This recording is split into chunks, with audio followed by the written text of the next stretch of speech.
Hey folks, how's it going? It's Mr. Murray coming to you with a little video on intermediate exponentials.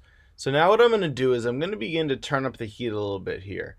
And so I'm going to begin to start to build on some of what we've seen before when we're working with exponentials.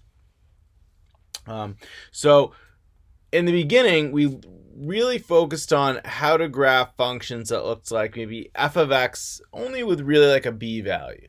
So we really started here. Okay, then we started to take it a step further and we were like, well, what's it going to do if we go ahead and we maybe add or subtract something to it? Okay, and what we've hopefully seen is that causes the graph to move up or down. So this is the general form of any exponential function. F of x equals a times b to the x minus h, that's an exponent, plus k. A couple of things we want to note. First of all, b has to be a number that is greater than 0. b is not allowed to be equal to 0. In theory, b could be equal to 1. Generally, though, a lot of times people will say b cannot be equal to 1. But b does need to be a positive number. And so the reason that is because if you make b negative, you're going to get, like when we had the geometric sequences, a negative, positive, negative, positive. We don't want that with an exponential function. All right, that's going to mess up the continuity, the nice continuousness. So those are things we technically want to add.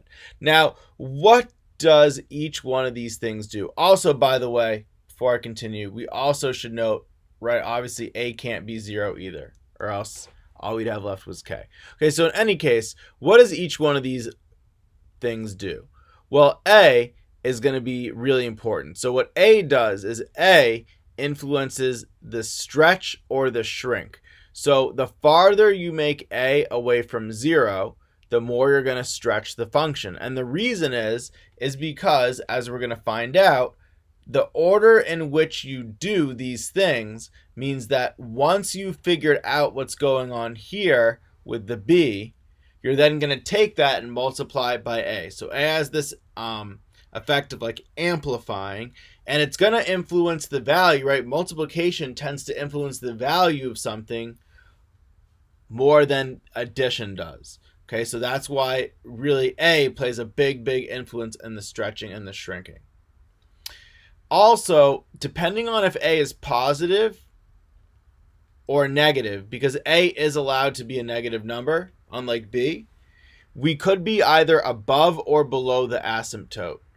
Okay, and by that I mean the horizontal asymptote. So we know that there's a function, an asymptote for any function. So if a is positive, for example, we see a function that looks like this.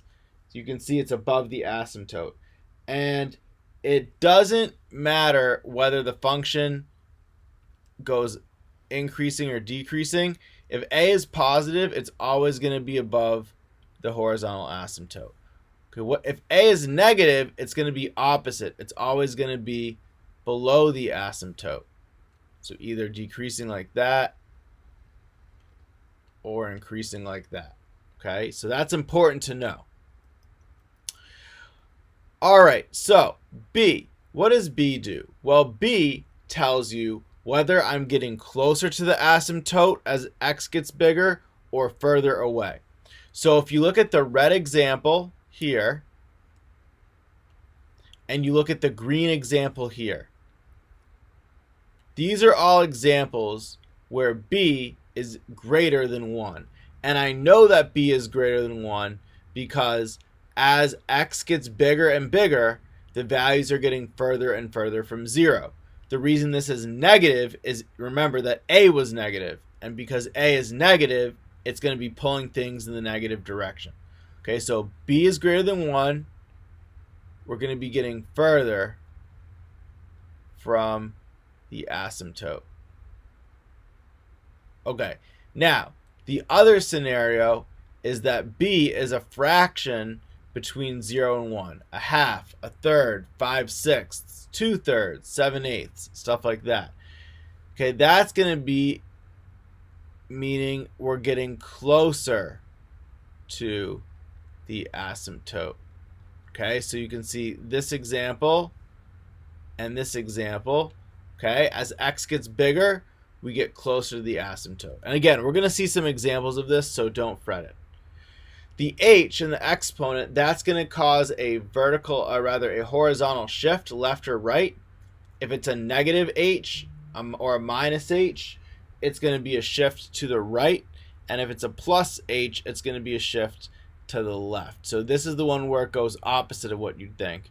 And then the k is going to represent an up and down shift, and that's the one that works like you would expect. So if it's plus k, it's going to be going up, and if it's minus k, it's going to be going down. And k is sometimes also, we know this, is it's also the asymptote. So the vertical asymptote's equation is generally going to be y is equal to k. So it's going to control that. Okay, so I'm now going to start by talking about like the fundamentals behind how we do this, and it really goes back to elementary school. So after you guys learned about maybe addition and then subtraction, maybe in early elementary school, right? Then as you get to middle elementary school, you learn about multiplication and division, and maybe that and exponents, maybe you learn about those in middle school, or if you're advanced, maybe in elementary school, because it's really just an application of multiplication. And then maybe you start to learn about parentheses and put things together. Well, the next thing you do is you start to combine operations. What happens when you have multiplication together with addition? So what we need to have is the order of operations, or PEMDAS.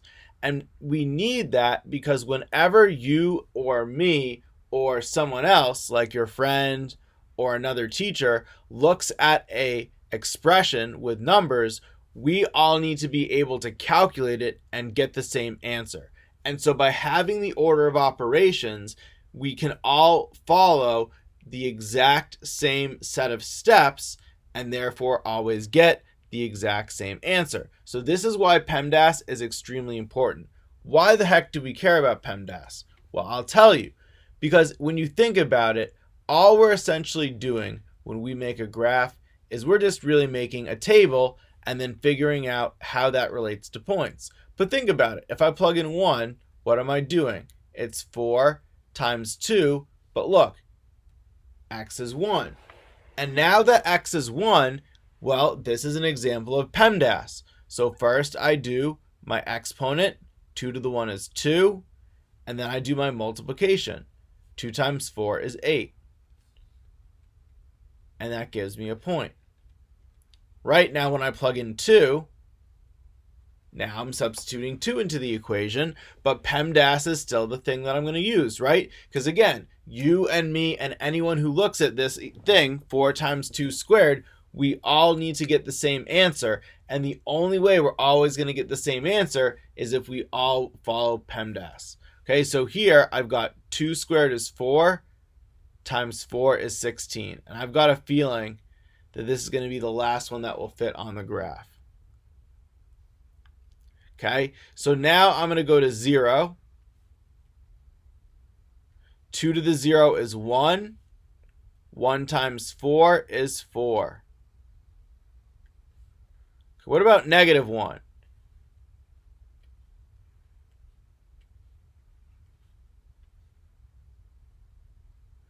Two to the negative 1 is a half.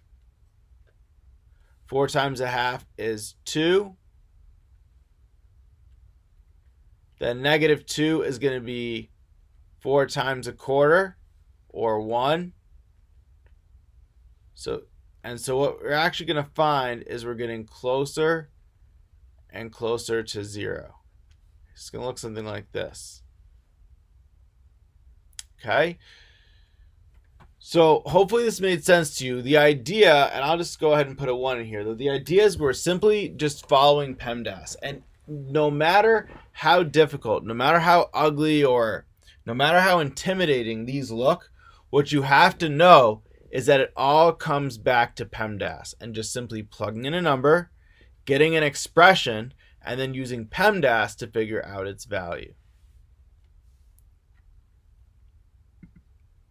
All right, let's take a look at an example. So here I now have 4 times 1/2 to the power of x. So what do I do as my very first thing? Well, I build out a table. Okay? So again, I'm just going to plug in a few numbers. And here I'm fortunate to have this graph be my guide. And then I'm just doing PEMDAS, right? Because look, when x equals 0, what I'm doing is I'm plugging in 0, and I want to know what comes out. So I have to use PEMDAS. So first I have to do exponents.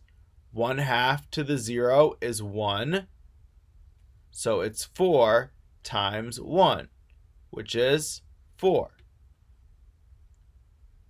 Now I'm going to plug in 1. So 1/2 to the power of 1, anything to the power of 1 is itself. So it's 4 times 1/2, which is 2. Okay, now for 2. So first, again, exponents. 1/2 squared is 1/2 times 1/2, which is 1/4. So it's 4 times 1/4, which is 1. Okay, and then 3, what we're going to get for 3 is we're going to get 1/8. So it's going to be 1/2. Because 1/8 times 4 is 1/2. 4/8. 0, 4. 1, 2. 2, 1. 3, 1/2. We do need to put a -1 in there. So 4 times 1/2 to the -1. Okay, so 1/2 to the -1. Remember, first we flip it, and then we make the exponent positive. So 2 over 1 is 2. 2 to the 1 is 2. So I have 4 times 2, which is 8. So -2, this just becomes a -2. So again, I flip it, except now the exponent becomes +2. So it's 2 squared, which is 4. And then 4 times 4 is 16. So here we're going to get a graph. Again, don't forget your arrows.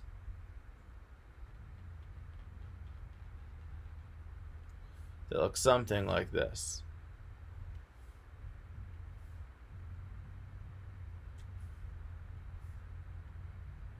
Okay? All right, let's take a look at a little bit more complicated one. So here you can see that I've just turned up the heat just a little bit by adding in an A value and a K value. But you know what? It all comes down to PEMDAS. Okay? That's all we got to do. So here, let's start with our X and Y table. So we got to believe we can do this.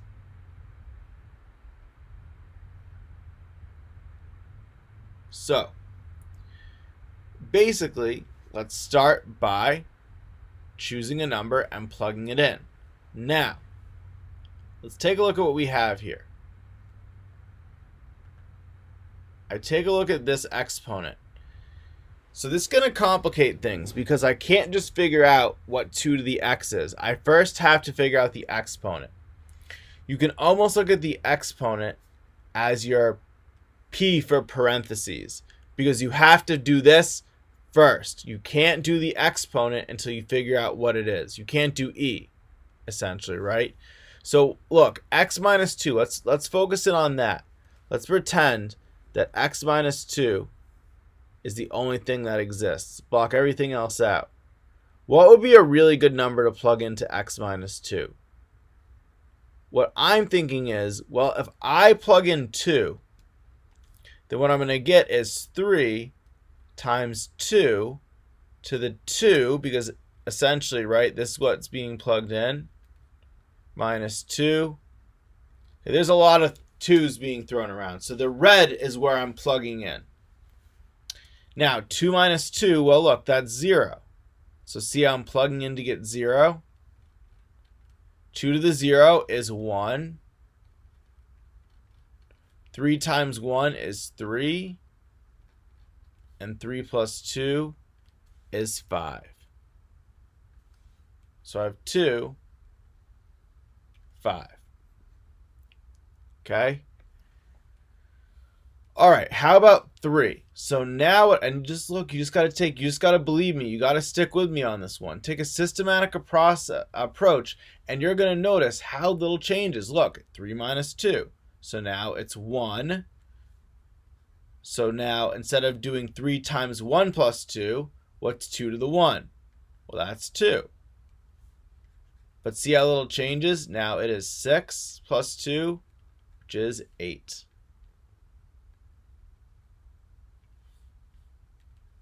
Okay, what about 4? So now I'm going to plug in 4. 4 minus 2 is 2. 2 squared is 4. 3 times 4 is 12. 12 plus 2 is 14.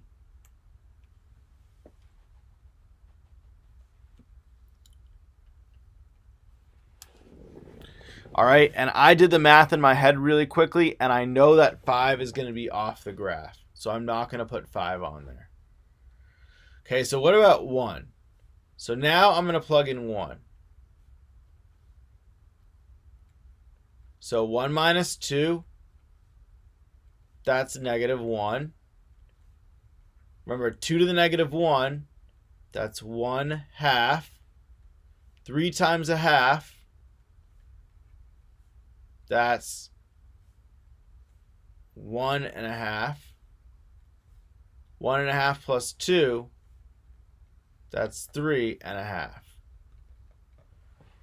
Okay, so we got that.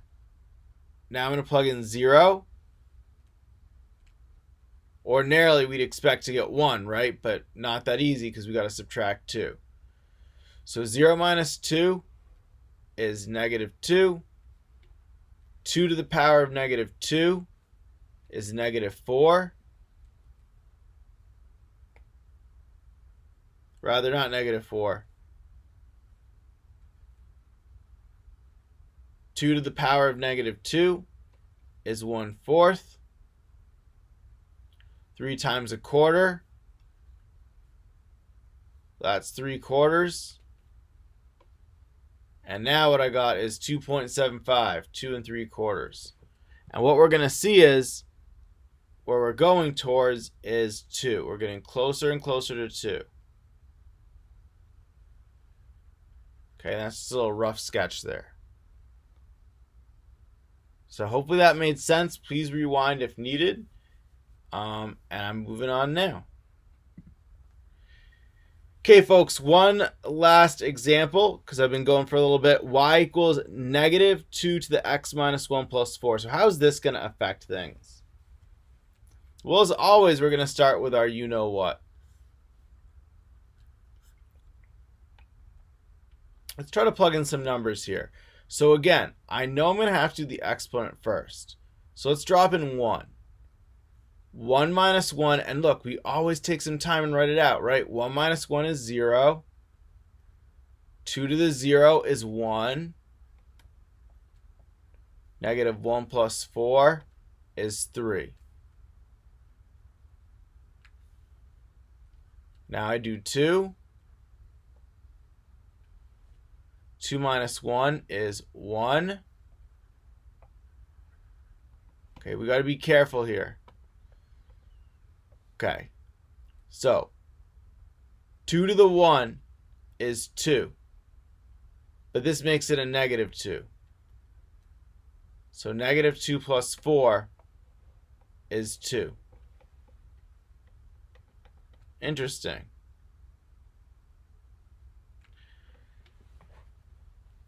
Not sure what to make of this. All right, what about 3? 3 minus 1, what's that? That's 2. 2 squared is 4. This makes it a negative 4. A negative 4 plus 4 is 0? Interesting. So it's shooting down this way. So I can't go any further, so let's plug in 0. 0 minus 1 is negative 1. 2 to the negative 1 is a half. This makes it negative a half. And basically 4 minus a half, that's 3.5. Interesting. Okay, now I'm going to do negative 1. So that's 2 to the negative 2, which is a quarter. This makes it negative a quarter. So that would be basically 4 minus a quarter, or 3.75. Get a graph that looks like this. Okay? So you notice the difference here is we do have that asymptote at y equals 4, right? We have that same asymptote here, except notice how the graph is below it due to this negative number, as opposed to being above it. So you can see that the 2 still makes the function trend away from the asymptote, right? It's getting further and further from 4 instead of closer and closer, like coming down. But the negative makes the graph go below rather than above that asymptote. So hopefully this video helps get you thinking about some of the ideas behind graphing these functions. We again will continue with some graphing today, followed by a discussion at our hangout this week so that we can all try to get on good footing with this. All right, best of luck. Don't forget to love math, folks, and remember, you can do it. Until next time, have a wonderful day.